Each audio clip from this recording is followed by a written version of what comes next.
Bonjour à tous, Aşk ve Fransızca ders hazırlık video serimize hoş geldiniz. Bugün ders B2 sınavı üzerinde çalışacağız beraber ve diğer derslerden farklı olacak. Ders B2 hazırlık dersleri sadece Fransızca olacak. Tabi ders B2 sınavını geçmenizin sebebi Fransa'da üniversite eğitimi almak istemeniz. Ve bu yüzden Fransa'da nasıl konuşuluyor üniversitelerde veya grand école'lerde şimdiden öğrenmeniz lazım. En azından bir fikriniz olacak. Ara sıra yine de yavaş konuşmaya çalıştım ama günlük hayatta konuşuyor gibi konuştum bu videoda. Çünkü dediğim gibi bu bir hazırlık videosu ve iyi bir eğitim almak ve benim gibi konuşmak istiyorsanız sizi özel üyemiz olmaya davet ediyorum. Hem sağlam temellere sahip olursunuz hem de sizi bu DELF B2 sınavına kolayca hazırlayabilirim. Hem de tabii Fransa hakkında sorunuz olursa, üniversite hakkında veya grand école'ler hakkında Fransa'da yaşam, oturum, Campus France, OFI gibi her konuda size yardımcı olabilirim. Ama dönem dönem yerler sınırlı olduğu için hemen davranıp bizimle iletişime geçmenizi tavsiye ediyorum. Aynı takımda olursa göreceksiniz ki başarmak daha kolay olacaktır. Şimdi DELF B2 dinleme sınavını beraber inceleyelim ve dersin sonunda tekrar beraber olacağız. Bonjour et bienvenue sur notre chaîne. Aujourd'hui, nous continuons notre série sur la préparation du DELF. Aujourd'hui, nous allons voir ensemble l'examen DELF B2. Contrairement à mes vidéos précédentes, dans celle-ci, je ne parlerai que français. Et oui, il faut vous habituer à comprendre et à écouter la langue française que l'on parle en France tous les jours, dès à présent. Le niveau B2 est important si vous voulez étudier dans un établissement francophone. C'est un des critères d'acceptation. C'est pourquoi il faut vous habituer donc dès maintenant à écouter la langue française et à vous familiariser avec nos expressions. Et surtout, il faut pratiquer et il faut parler. Si vous souhaitez que l'on vous aide pour cet examen, si vous voulez pratiquer avec nous, vous pouvez devenir un de nos membres VIP. Tous les détails sont sur notre site internet. Bon, passons maintenant à la découverte de l'épreuve. Alors, comme toujours, il y aura 4 épreuves. La compréhension de l'oral, la compréhension des écrits et la production écrite. Et la 4e épreuve, donc qui peut se dérouler un autre jour, et c'est en général le cas, la 4e épreuve s'intitule « Épreuve individuelle ». Et encore une fois, donc, il faudra obtenir au minimum 50 sur 100 pour obtenir le diplôme. Et il faudra au minimum 5 points par épreuve pour ne pas être éliminé. Et la durée totale des épreuves collectives sera de 2h30. Ça va être long. Mais bon, comme à notre habitude, nous allons commencer par la compréhension de l'oral. À la moindre question, au moindre doute, n'hésitez pas à nous écrire. Et bien sûr, n'oubliez pas de nous laisser un j'aime et de vous abonner à notre chaîne. Allez, c'est parti, on commence. Compréhension de l'oral. Donc, cette épreuve va durer 30 minutes. Comme vous le voyez, il y aura 3 exercices et à chaque fois, ce sera un QCM. On va commencer par l'exercice numéro 1. Et comme à notre habitude, nous allons d'abord lire les consignes, puis les questions, et on va essayer de déterminer les mots-clés dès maintenant. Avant le début de la première écoute, nous aurons 1 minute pour lire toutes les questions.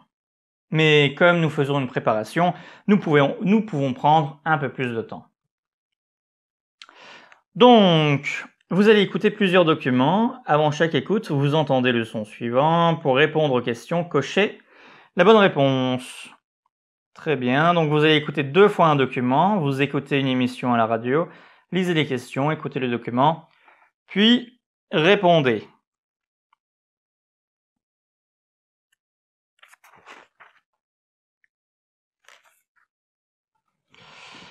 Très bien, donc lisons les questions rapidement et essayons d'avoir dès à présent les mots-clés en tête. Donc d'après le journaliste, on trouve souvent sur les réseaux sociaux des articles sur l'intérêt de la course à pied, les avantages du sport matinal, le style de vie des sportifs professionnel. Selon le document, il est bénéfique, dangereux, impossible de modifier notre rythme de sommeil. Quel rythme de vie adoptent les sportifs professionnels? Ils se lèvent très tôt, ils dorment beaucoup, ils font une sieste l'après-midi. D'après le journaliste, les personnes qui se couchent tard sont plus actives, fatiguées, détendues le soir. Il est socialement bien vu de se lever tôt car cela permettrait d'être plus efficace, ponctuel, en forme. Faire du sport le matin est considéré comme un luxe car tous les emplois ne le permettent pas. La vie de famille est parfois contraignante et on ne peut pas toujours en faire près de chez soi. La pratique du sport en fin de journée est avantageuse car elle permet d'être de meilleure humeur, de s'endormir plus facilement, de mieux se concentrer le lendemain. D'accord, donc vu que c'est le premier exercice, je ne vous donne aucun conseil pour le moment. On va écouter ensemble le document et après on se retrouve pour traiter les questions ensemble. Voici maintenant la première écoute.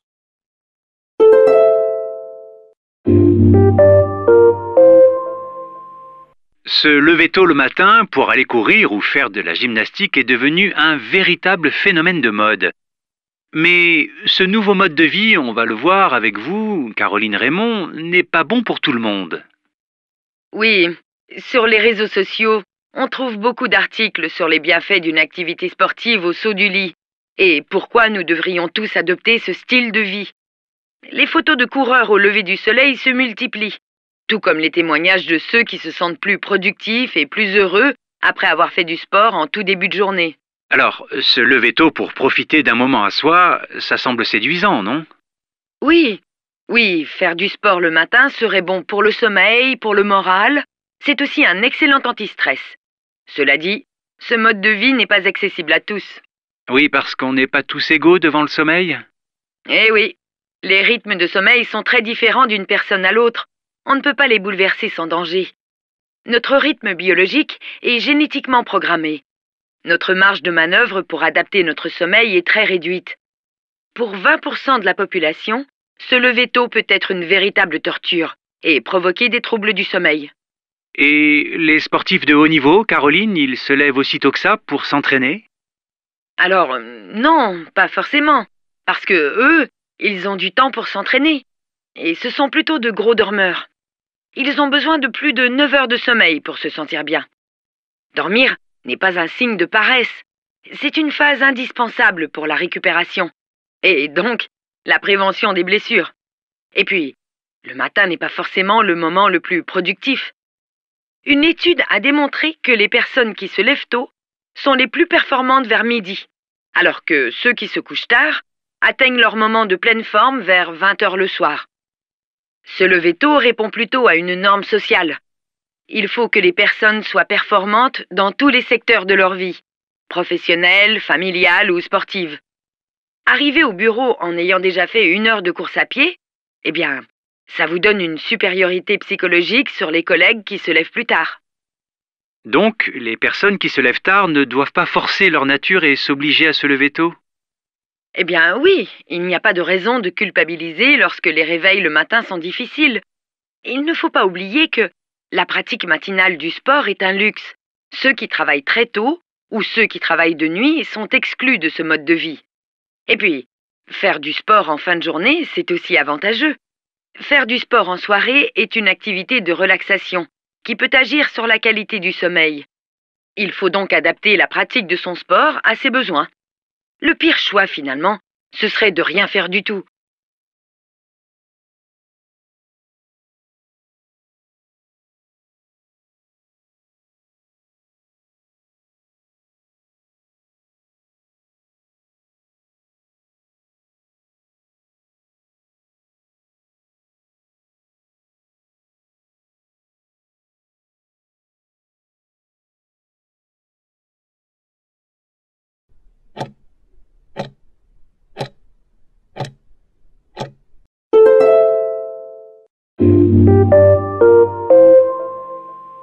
Se lever tôt le matin pour aller courir ou faire de la gymnastique est devenu un véritable phénomène de mode. Mais ce nouveau mode de vie, on va le voir avec vous, Caroline Raymond, n'est pas bon pour tout le monde. Oui, sur les réseaux sociaux, on trouve beaucoup d'articles sur les bienfaits d'une activité sportive au saut du lit et pourquoi nous devrions tous adopter ce style de vie. Les photos de coureurs au lever du soleil se multiplient, tout comme les témoignages de ceux qui se sentent plus productifs et plus heureux après avoir fait du sport en tout début de journée. Alors, se lever tôt pour profiter d'un moment à soi, ça semble séduisant, non? Oui, oui, faire du sport le matin serait bon pour le sommeil, pour le moral. C'est aussi un excellent anti-stress. Cela dit, ce mode de vie n'est pas accessible à tous. Oui, parce qu'on n'est pas tous égaux devant le sommeil. Eh oui, les rythmes de sommeil sont très différents d'une personne à l'autre. On ne peut pas les bouleverser sans danger. Notre rythme biologique est génétiquement programmé. Notre marge de manœuvre pour adapter notre sommeil est très réduite. Pour 20% de la population, se lever tôt peut être une véritable torture et provoquer des troubles du sommeil. Et les sportifs de haut niveau, Caroline, ils se lèvent aussitôt que ça pour s'entraîner? Alors, non, pas forcément, parce que eux, ils ont du temps pour s'entraîner. Et ce sont plutôt de gros dormeurs. Ils ont besoin de plus de 9 heures de sommeil pour se sentir bien. Dormir n'est pas un signe de paresse. C'est une phase indispensable pour la récupération. Et donc, la prévention des blessures. Et puis, le matin n'est pas forcément le moment le plus productif. Une étude a démontré que les personnes qui se lèvent tôt sont les plus performantes vers midi, alors que ceux qui se couchent tard atteignent leur moment de pleine forme vers 20 heures le soir. Se lever tôt répond plutôt à une norme sociale. Il faut que les personnes soient performantes dans tous les secteurs de leur vie, professionnelle, familiale ou sportive. Arriver au bureau en ayant déjà fait 1 heure de course à pied, eh bien, ça vous donne une supériorité psychologique sur les collègues qui se lèvent plus tard. Donc, les personnes qui se lèvent tard ne doivent pas forcer leur nature et s'obliger à se lever tôt? Eh bien oui, il n'y a pas de raison de culpabiliser lorsque les réveils le matin sont difficiles. Il ne faut pas oublier que la pratique matinale du sport est un luxe. Ceux qui travaillent très tôt ou ceux qui travaillent de nuit sont exclus de ce mode de vie. Et puis, faire du sport en fin de journée, c'est aussi avantageux. Faire du sport en soirée est une activité de relaxation qui peut agir sur la qualité du sommeil. Il faut donc adapter la pratique de son sport à ses besoins. Le pire choix, finalement, ce serait de rien faire du tout. Et voilà, c'est déjà terminé. Je vais afficher à l'écran maintenant les bonnes réponses. Comme ça, vous allez pouvoir calculer votre score. Bien, maintenant vérifions les bonnes réponses ensemble. Pour la première question, les mots-clés sont faciles à repérer. Il s'agit de réseaux sociaux et d'articles. Donc, écoutons le journaliste, écoutons la bonne réponse. Oui, sur les réseaux sociaux, on trouve beaucoup d'articles sur les bienfaits d'une activité sportive au saut du lit et pourquoi nous devrions tous adopter ce style de vie. Il dit au saut du lit. Saut du lit est une expression pour exprimer le fait que c'est la première chose que vous faites le matin, c'est-à-dire dès que vous sortez du lit. Par ailleurs, il y a le mot bienfait, qui est un synonyme du mot avantage. Donc la bonne réponse est la réponse B. Les avantages du sport matinal. Passons maintenant à la deuxième question. Donc dans la deuxième question, les mots-clés sont en fait dans la réponse. Il s'agit de modifier et rythme de sommeil. Écoutons le passage où nous entendons ces mots. Eh oui, les rythmes de sommeil sont très différents d'une personne à l'autre. On ne peut pas les bouleverser sans danger. Vous avez entendu, ne peut pas sans danger. C'est-à-dire que c'est dangereux. Et là, vous pouviez penser aussi que impossible serait aussi une bonne réponse. Mais en fait, il est tout à fait possible de changer notre rythme de sommeil. On peut changer notre rythme de sommeil, mais c'est dangereux. Donc la bonne réponse est la réponse B. Maintenant, passons à la troisième question.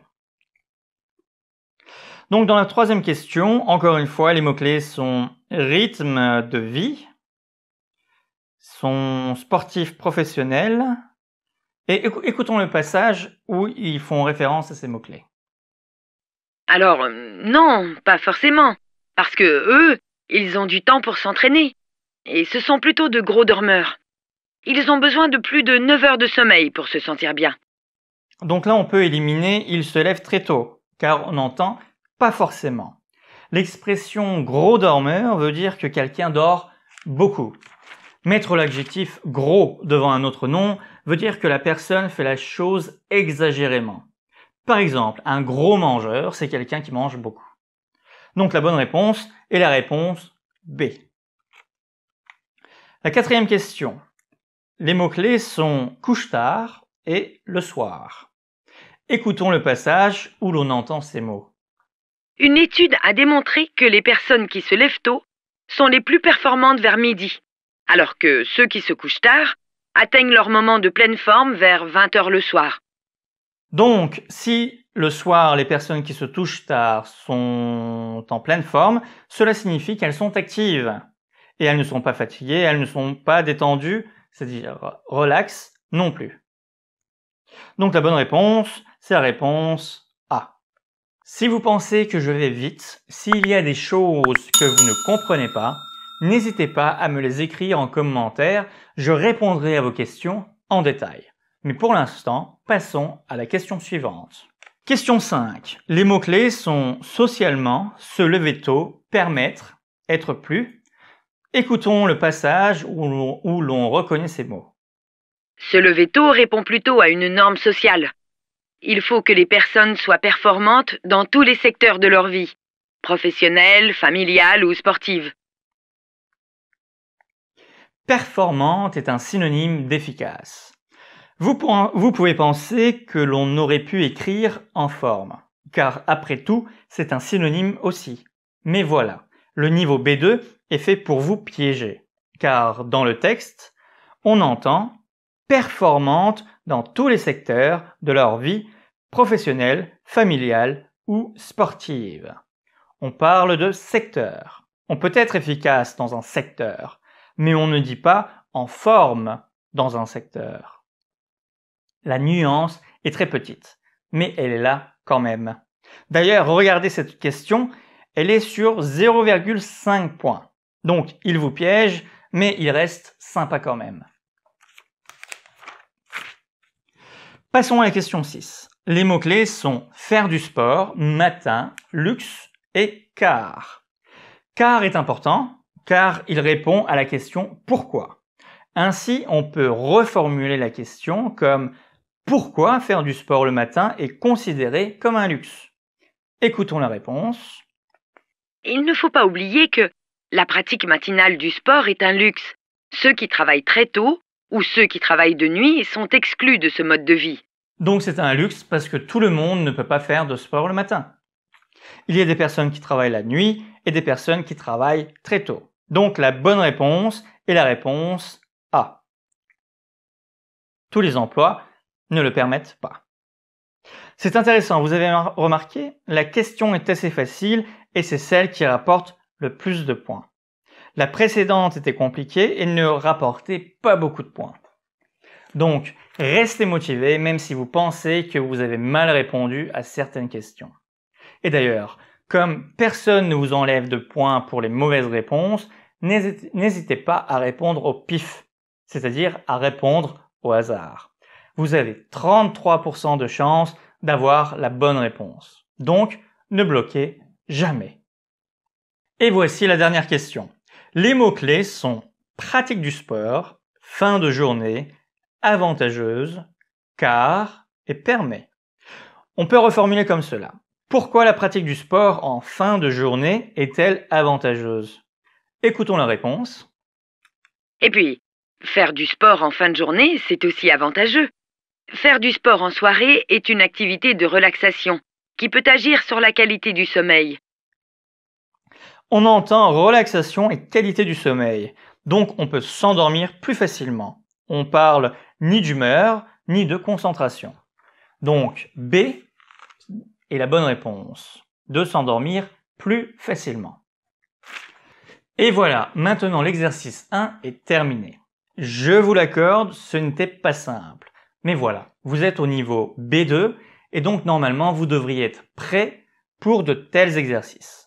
D'ailleurs, passons dès maintenant à l'exercice numéro 2.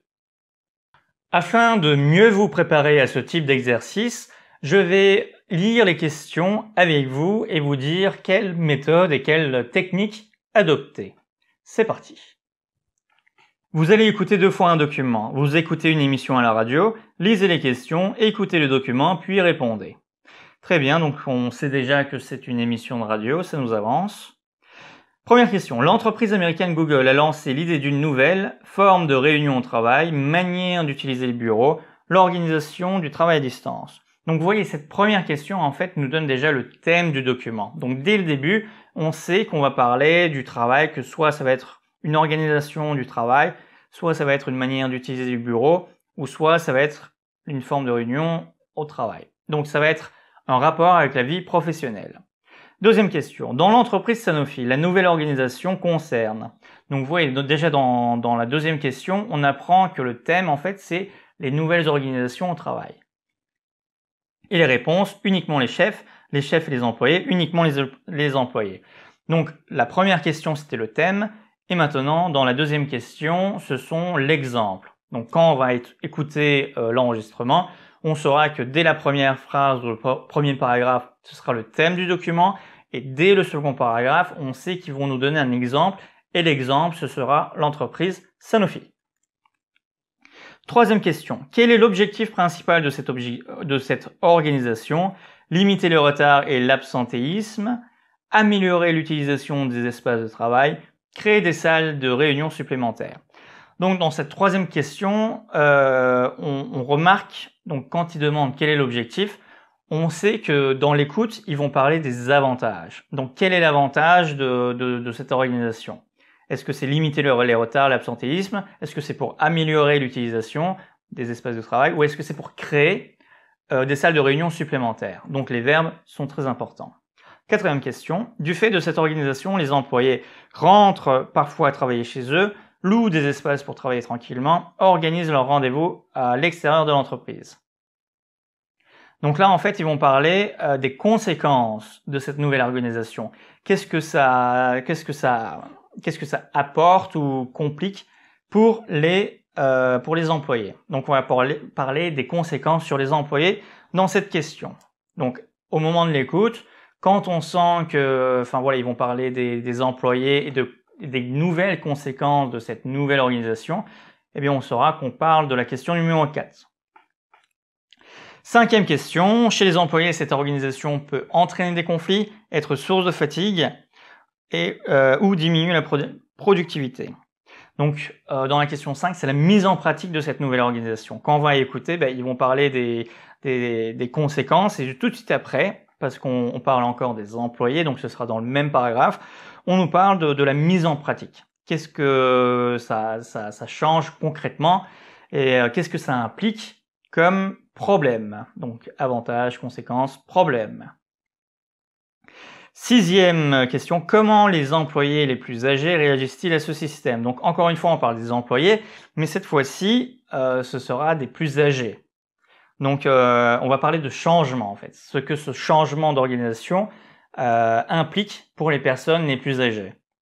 Donc soit ils protestent et refusent de l'adopter, donc c'est un fait négatif, soit ils s'adaptent même si ça ne leur plaît pas, donc ils disent oui mais ils sont pas convaincus, ou alors ils s'inquiètent pour leur avenir professionnel, donc ils se sentent un peu mal. Et enfin, la dernière question, la journaliste estime que les hôtels de travail facilitent la mise en place du travail à distance, renforcent les capacités d'adaptation des salariés, favorisent la confusion entre vie privée et vie professionnelle. Donc là, dans la septième question, on va parler de nouvelles idées et d'ouverture. Donc maintenant qu'on a lu les questions, et vous avez vu, je suis allé vite parce que vous êtes censé être au niveau B2. Mais encore une fois, si je vais trop vite ou si vous avez du mal à comprendre, vous pouvez venir être membre de notre site et on pourra continuer à travailler ensemble. Et dans ce cas, bien, j'irai à votre rythme. Mais pour l'instant, on continue l'exercice 2 et on passe à la première écoute.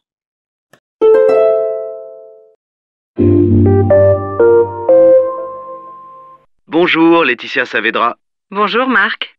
Le phénomène qui vous intéresse cette semaine, c'est celui des sans bureaux fixes, ces salariés qui n'ont plus de bureau attitré.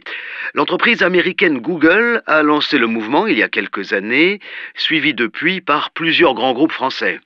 Oui, le principe des salariés sans bureau attribué se systématise en France aujourd'hui. C'est le cas notamment au siège de l'entreprise Sanofi, installée près de Paris depuis 2015. Ici, plus personne n'a de bureau attitré et chaque jour est une compétition pour obtenir un bureau. Le premier arrivé est le premier servi. Les employés arrivent le matin sur un espace commun à toute l'équipe et chacun se met là où il le souhaite, y compris les chefs qui n'ont plus de bureau. Alors, pourquoi ne pas donner de bureau attitré aux salariés? 2 raisons à cela. La première, c'est une raison économique. Il faut optimiser l'utilisation des bureaux occupés en moyenne à 60% du temps. Et puis, la deuxième raison, c'est que ce système est censé renforcer l'esprit d'équipe et la capacité d'adaptation des salariés. La conséquence de ces économies, c'est que les entreprises prévoient systématiquement moins de postes de travail que d'employés. Chez Sanofi, par exemple, c'est 8 postes pour 10 employés. Alors, comment ça se passe concrètement pour les salariés? Eh bien, ce n'est pas toujours facile. Ils s'installent là où il y a de la place et parfois, il n'y en a pas. Il arrive que certains rentrent chez eux. Autre problème, l'utilisation des salles de réunion qu'il faut réserver et qui sont très convoitées. Parfois, des employés bloquent leur place dans ces salles de réunion en y laissant leur sac ou leur manteau pendant qu'ils partent en rendez-vous à l'extérieur. Le moindre espace disponible est occupé et cela peut créer des tensions entre collègues. Et que pensent les salariés de cette organisation du travail? Cela varie en fonction des générations. Les jeunes s'adaptent à cette situation, mais les plus âgés se plaignent du bruit, de problèmes de concentration. Certains ont même peur de ne plus avoir leur place dans l'entreprise. Ce nouveau mode d'organisation va donc provoquer d'autres bouleversements, non? Oui, les outils numériques permettent déjà de travailler de chez soi ou d'un bureau partagé, mais un concept va encore plus loin aux États-Unis. Il s'agit des hôtels de travail qui proposent à la fois un lieu de vie et un lieu de travail, avec une frontière entre la vie professionnelle et la vie personnelle de plus en plus réduite. Une nouvelle forme de travail sans limite de temps ou d'espace, c'est peut-être ce qui nous attend avec des employés hyper flexibles qui pourront travailler n'importe où et à n'importe quelle heure.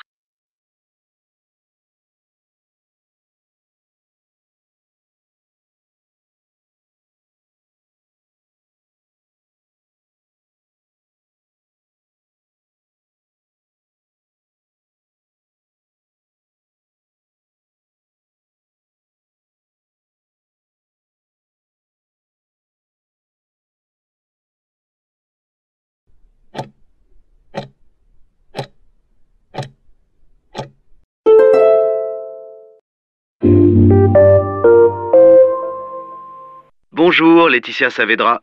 Bonjour Marc. Le phénomène qui vous intéresse cette semaine, c'est celui des sans bureaux fixes, ces salariés qui n'ont plus de bureau attitré. L'entreprise américaine Google a lancé le mouvement il y a quelques années, suivi depuis par plusieurs grands groupes français. Oui, le principe des salariés sans bureau attribué se systématise en France aujourd'hui. C'est le cas notamment au siège de l'entreprise Sanofi, installée près de Paris depuis 2015. Ici, plus personne n'a de bureau attitré et chaque jour est une compétition pour obtenir un bureau. Le premier arrivé est le premier servi. Les employés arrivent le matin sur un espace commun à toute l'équipe et chacun se met là où il le souhaite, y compris les chefs qui n'ont plus de bureau. Alors, pourquoi ne pas donner de bureau attitré aux salariés? 2 raisons à cela. La première, c'est une raison économique. Il faut optimiser l'utilisation des bureaux occupés en moyenne à 60% du temps. Et puis, la deuxième raison, c'est que ce système est censé renforcer l'esprit d'équipe et la capacité d'adaptation des salariés. La conséquence de ces économies, c'est que les entreprises prévoient systématiquement moins de postes de travail que d'employés.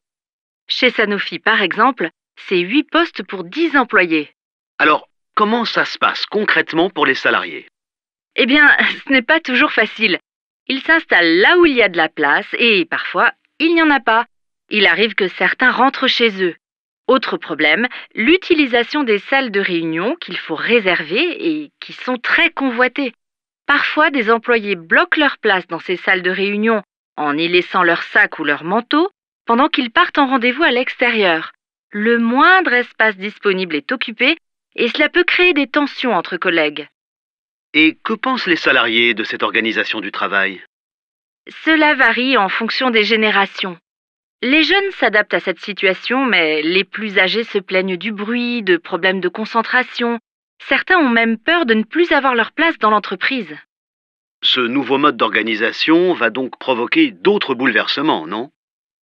Oui, les outils numériques permettent déjà de travailler de chez soi ou d'un bureau partagé, mais un concept va encore plus loin aux États-Unis.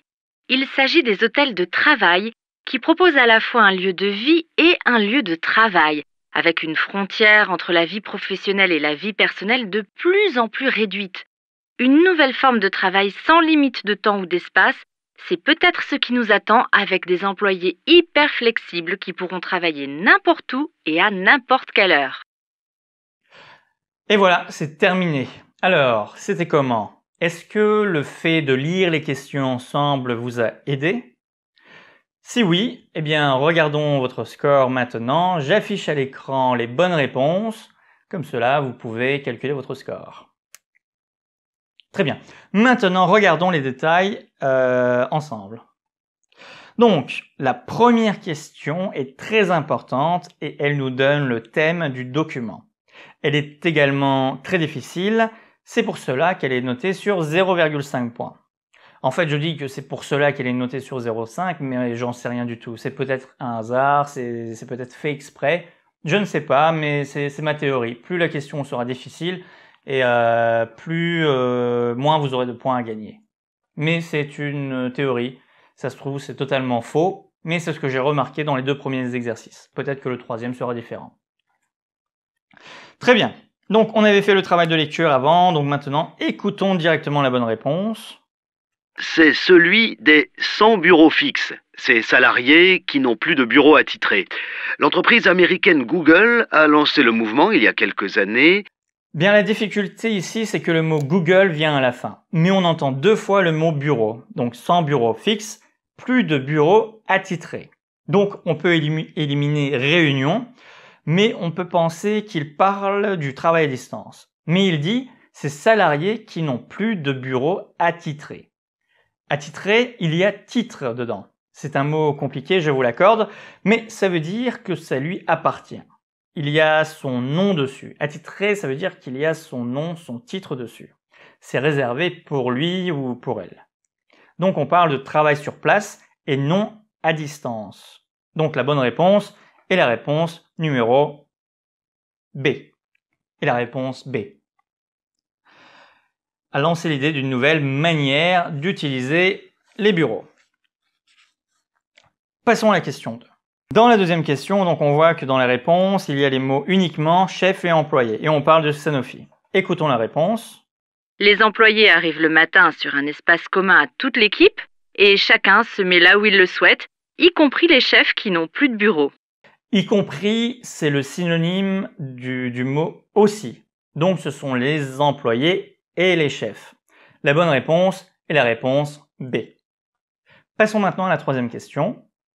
On pose la question « Quel est l'objectif ?» Donc on demande à quoi ça sert et pourquoi on fait comme ça.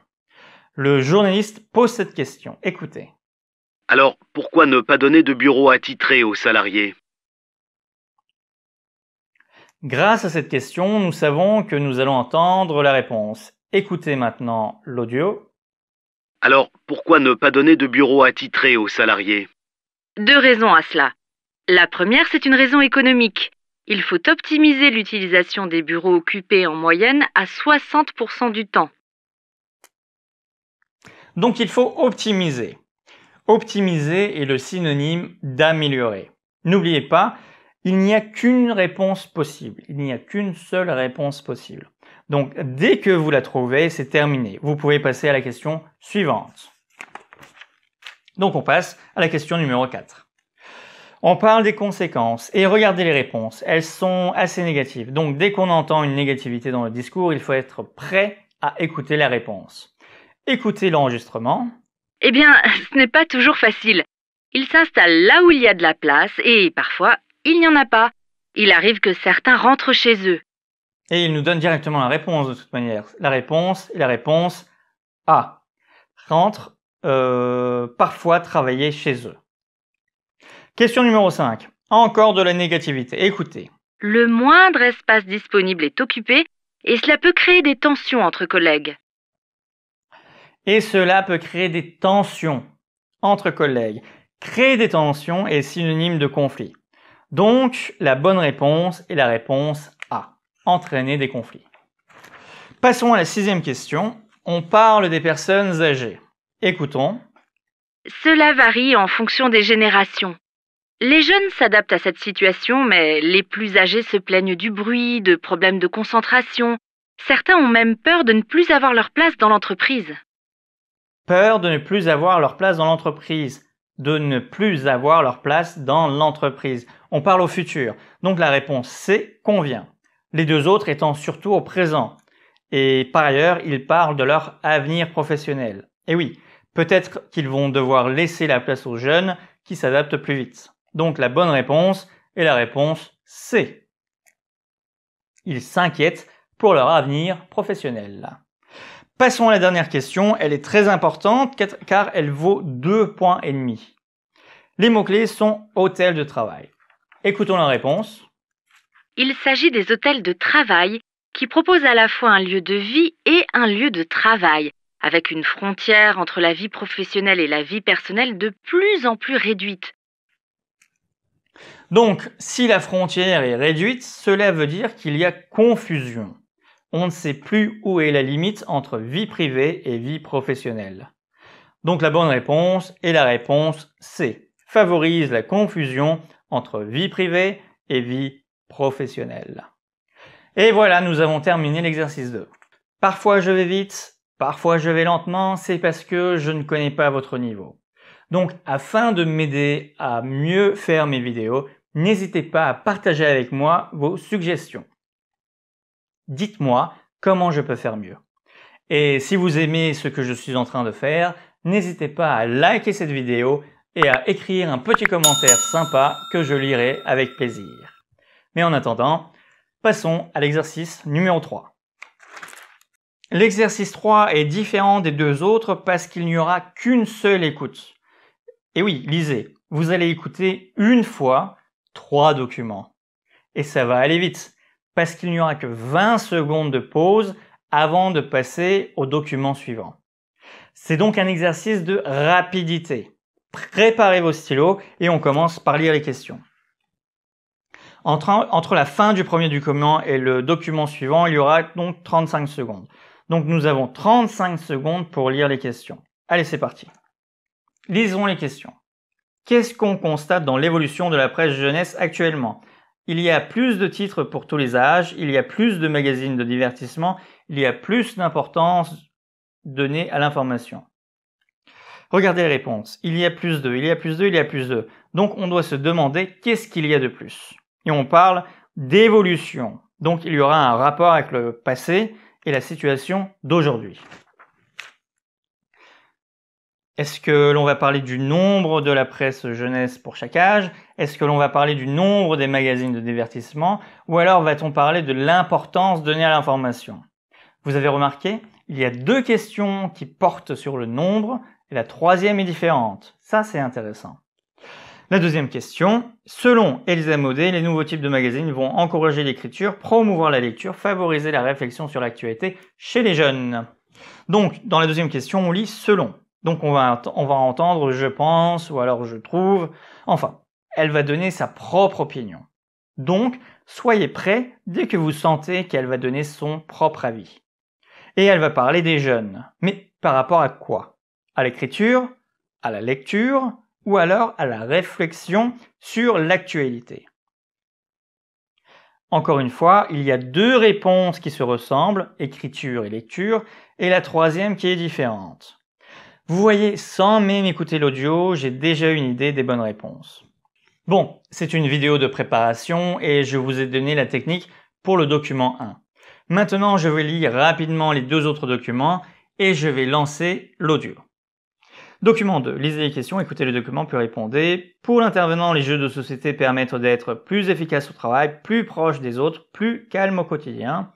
D'après l'intervenant, chez les plus jeunes, les jeux de société favorisent principalement leur intégration sociale, leur sensation de bien-être, leur capacité de raisonnement.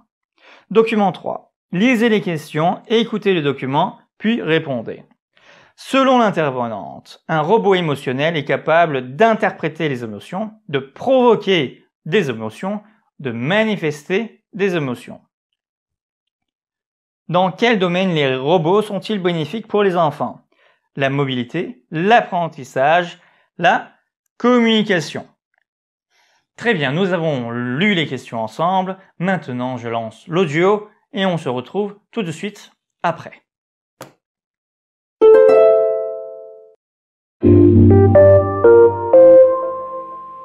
Mercredi prochain s'ouvre à Montreuil le Salon du livre et de la presse jeunesse.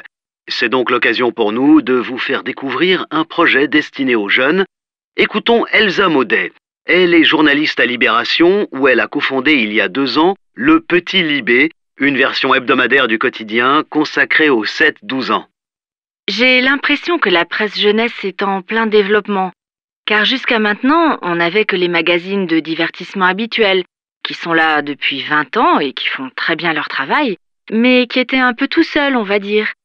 Mais maintenant, on en trouve de nouveaux, plus centrés sur l'actualité et qui plaisent tout autant aux enfants. D'un côté, on s'est rendu compte qu'il y avait une vraie attente de leur part concernant l'information, et d'un autre côté, avec le journal que nous proposons aux enfants, on a voulu montrer que c'est un milieu où on peut aussi s'amuser et faire des choses sympas. En tout cas, j'espère que ce développement de la presse jeunesse va aider les enfants à pouvoir analyser l'actualité de façon critique et à grandir avec une image différente de ce métier.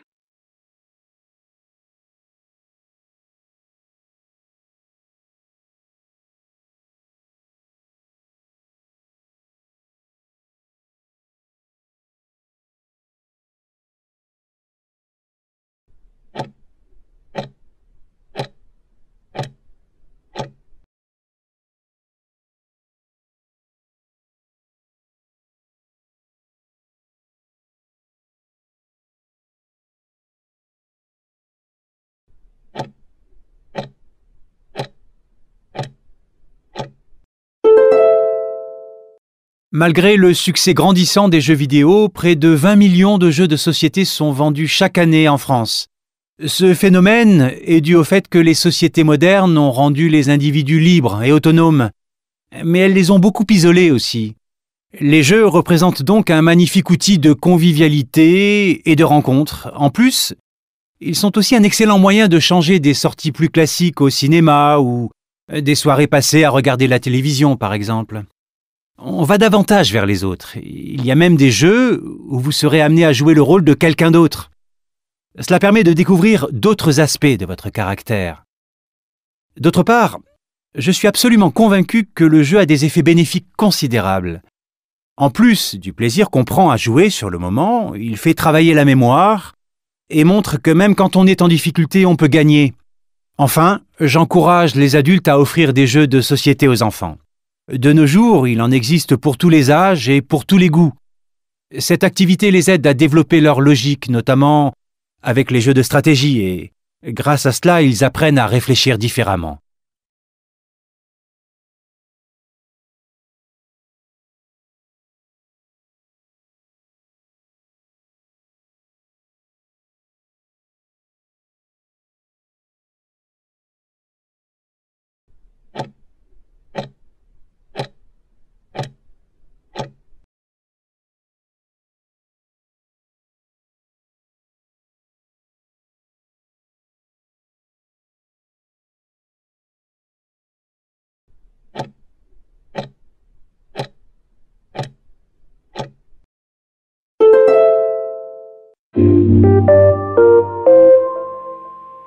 Offrir un robot de compagnie à votre enfant pour qu'il joue, est-ce une bonne idée?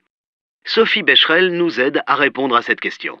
Les robots émotionnels ont de plus en plus de succès auprès des enfants. Ayant une personnalité très humaine, ils sont destinés à créer des émotions, Et ça marche très bien. Dans notre société, parler aux objets est devenu quelque chose de très naturel, comme on le fait avec son téléphone par exemple. Néanmoins, en tant qu'adultes, nous savons que nous sommes face à une machine, ce qui n'est pas forcément le cas pour les enfants. Alors, afin de ne pas créer de confusion chez ces derniers, il faut que les créateurs conçoivent les robots de manière à ce que leur nature de machine apparaisse clairement aux yeux des enfants.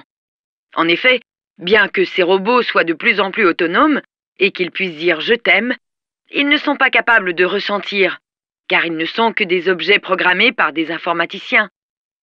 En revanche, il s'avère que ces robots peuvent être d'excellents compagnons pour les enfants en matière d'éducation, car ils peuvent aller chercher sur Internet la réponse à toutes sortes de questions et permettent de développer chez les plus jeunes leur compréhension du monde, ce qui est positif pour leur formation.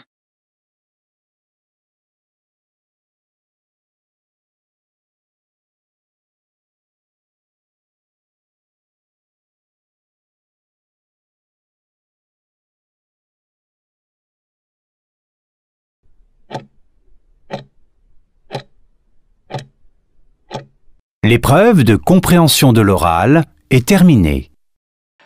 Eh oui, c'est déjà terminé. Je vous avais dit que ça allait vite. Bon, maintenant on va faire la correction ensemble et contrairement aux deux exercices précédents, je ne vais pas afficher les réponses, on laisse un peu de suspense. Mais c'est parti pour la correction en détail maintenant. Document 1. Écoutons la bonne réponse. Mais maintenant, on en trouve de nouveaux, plus centrés sur l'actualité et qui plaisent tout autant aux enfants. Donc, c'est centré sur l'actualité, donc ça veut dire que c'est centré sur l'information, puisque actualité et information sont des synonymes dans ce contexte. Donc, C est la bonne réponse. Écoutons la réponse à la deuxième question maintenant. En tout cas, j'espère que ce développement de la presse jeunesse va aider les enfants à pouvoir analyser l'actualité de façon critique et à grandir avec une image différente de ce métier. En tout cas, j'espère. Voilà, vous avez entendu, elle va donner son opinion. Écoutons donc la suite.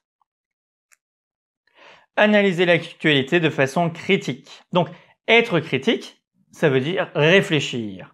C'est se poser des questions et ne pas accepter toutes les informations que l'on vous donne. Donc, la presse jeunesse va favoriser la réflexion sur l'actualité. La bonne réponse est donc la réponse C. Passons au deuxième document.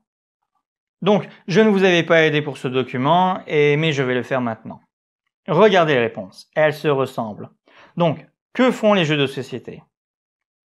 Est-ce qu'ils aident à mieux travailler? Est-ce qu'ils nous aident à être plus social, à se rapprocher des autres? Ou est-ce que jouer nous calme et nous repose? Vous voyez, en reformulant les réponses, on s'aperçoit que la réponse A et C appartiennent au même registre. C'est-à-dire qu'on parle de soi-même uniquement, tandis que la réponse B inclut les autres personnes. Et oui, être efficace au travail, c'est personnel. Être plus calme, c'est personnel aussi. Mais être plus proche des autres ne dépend pas de nous. Ça dépend des autres aussi. Donc, s'il n'y a pas de piège, on devine que la bonne réponse est la réponse B.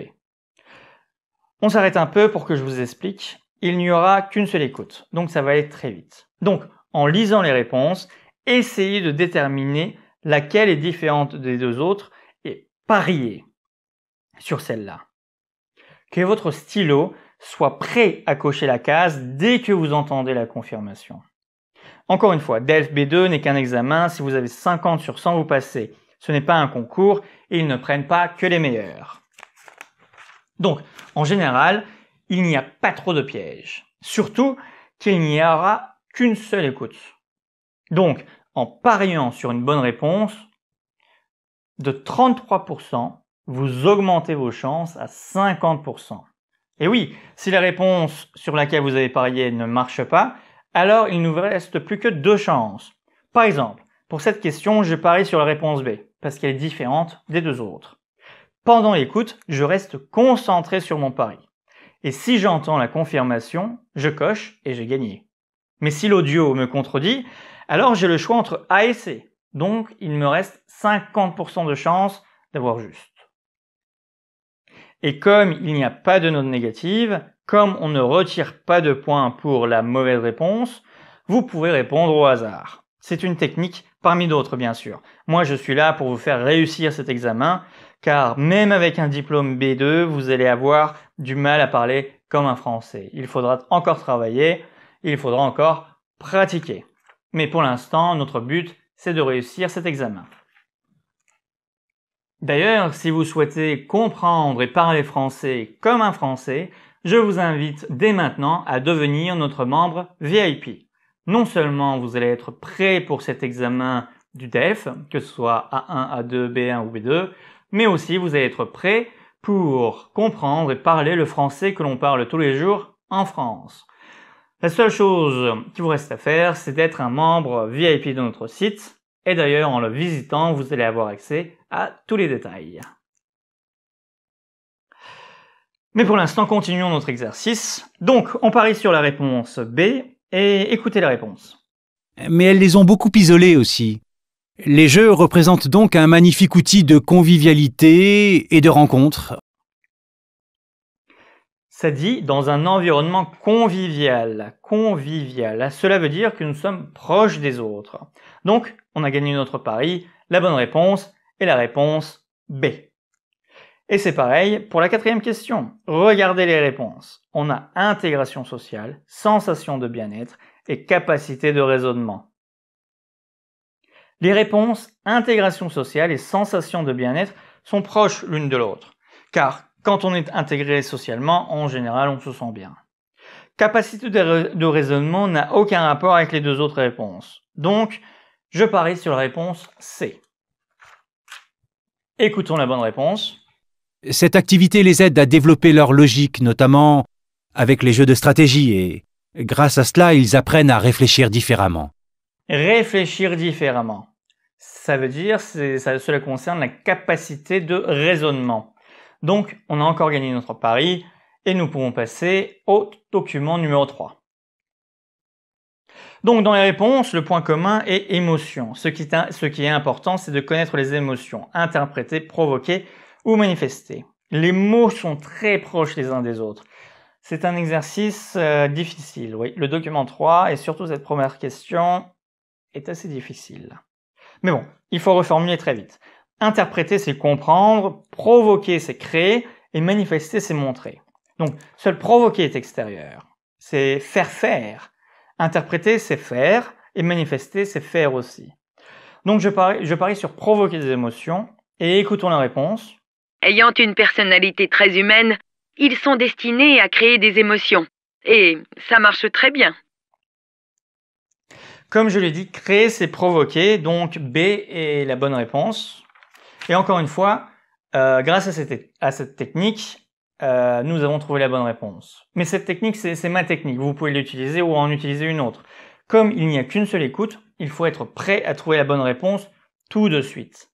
Et la meilleure façon de faire cela, c'est de trouver la bonne réponse avant même d'écouter l'audio. Par exemple, regardez la question 6. La question 6, c'est peut-être la plus difficile de cet exercice. Et d'ailleurs, c'est peut-être pour cela qu'elle n'est notée que sur 0,5 points. On demande un domaine. Dans quel domaine les robots sont-ils bénéfiques pour les enfants? On demande un domaine. Et dans les réponses, nous avons mobilité, apprentissage et communication. Les trois domaines sont assez différents, mais j'aurais regroupé apprentissage et communication. Et j'aurais parié sur mobilité. Donc, mon stylo est sur mobilité, mais écoutez. Donc, mon stylo est sur mobilité, mais je n'ai pas encore coché la bonne réponse. J'écoute d'abord. En revanche, il s'avère que ces robots peuvent être d'excellents compagnons pour les enfants en matière d'éducation, car ils peuvent aller chercher sur Internet la réponse à toutes sortes de questions. Et voilà, j'avais parié sur mobilité. J'aurais dû entendre un mot qui est en rapport avec le mot mobilité, mais là j'entends éducation. Et éducation, c'est le synonyme d'apprentissage. Donc, j'élimine mobilité et je coche apprentissage. Et oui, la méthode n'est pas infaillible. Mais lorsque vous pariez sur une réponse, vous êtes beaucoup plus attentif et beaucoup plus à l'écoute. Et voilà, nous avons terminé la partie 1. La partie compréhension de l'oral est désormais terminée. Donc cette première partie est terminée et comme vous le savez, là on l'a fait ensemble, mais si vous voulez vous entraîner seul, sur notre site il y a d'autres exemples d'examens DELF B2 que vous pouvez télécharger et faire par vous-même. Mais si vous voulez que je vous coach personnellement, c'est-à-dire que si vous voulez que je vous aide à réussir cet examen, n'hésitez pas à prendre contact avec nous sur notre site. Mais pour l'instant, donc, on termine cette vidéo et dans la prochaine vidéo, on va faire la compréhension de l'écrit ensemble. D'ici la prochaine fois, prenez soin de vous et je vous dis à très bientôt. Ve dersimiz bitti. Tekrar Türkçe konuşabiliriz. Nasıl geçti sizin için? Her şeyi anladınız mı? Kaç puan aldınız? Çok hızlı konuştuğumu veya bazen Fransızca konuşurken kelimeleri ezdiğimi ve yuttuğumu düşünüyorsanız haklısınız. Fransa'ya hoş geldiniz. Tabii Fransızca eğitim seçtiyseniz Fransa'daki üniversitelerde işte profesörler hepsi benim gibi konuşacaktır. Hızlı konuşurlar ve genelde herkes anlar. Çünkü çoğu üniversitede yabancı öğrencilere özel sınıf yoktur. Yani siz de Fransızlığın arasında bulacaksınız kendinizi. İlk başta zor geçebilir ama alışacaksınız. Zaten özel üyemiz olursanız sorunuz olduğu zaman ben elimden geldiği kadar size yardımcı olurum alışmanız için. Tek yapmanız gereken sitemize gelmek ve özel üyemiz olmak. Sizi tanıyıp hem sizi ders B2'ye hazırlayacağız hem de Fransa'daki üniversite hayatı ve yaşam hakkında da size yardımcı olmaktan mutluluk duyarım. Ama B2 için yerler sınırlı ve herkese yer açık olmayacak. Çünkü dediğim gibi size en iyi şekilde yardımcı olabilmem için birebir sizi tanımam gerek. Ders B2 hazırlık serisi devam edecek. Özel üyemizseniz hemen web sitemizdeki özel alandan derslere devam edebilirsiniz ve sorunuz olursa ben orada olurum zaten. Gelecek dersimiz ders B2 okuma partı olacaktır. Ama şimdilik aşkla kalın.